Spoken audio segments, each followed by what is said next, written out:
पावसाळ्यात धबधबा, नदी, धरण क्षेत्राच्या ठिकाणी पर्यटक नेहमी गर्दी करतात.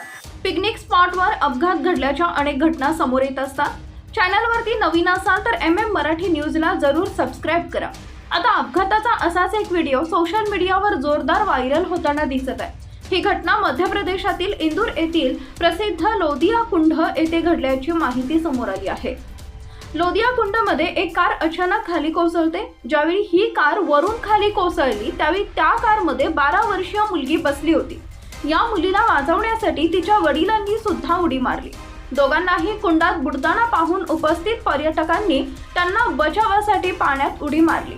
या दोघांनाही सुरक्षित बाहेर काढण्यात आलं. या अपघातात मुलगी आणि वडील दोघांनाही दुखापत झाली आहे. दोघांनाही उपचारासाठी जवळील रुग्णालयात दाखल करण्यात आले. ज्यावेळी कार पुढे सरकत होती त्यावेळी कारमध्ये एक मुलगी बसली होती आणि दरवाजा उघडा असल्याने तिने तात्काळ पाण्यात उडी घेतली. पण या मुलीला पोहता येत नसल्याने तिला वाचवण्यासाठी तिच्या वडिलांनी सुद्धा पाण्यात उडी घेतली. या दोघांनाही इतर पर्यटकांनी सुरक्षितरित्या बाहेर काढले. सुदैवाने दोघांनाही कोणत्याही प्रकारची गंभीर दुखापत झाली नाहीये.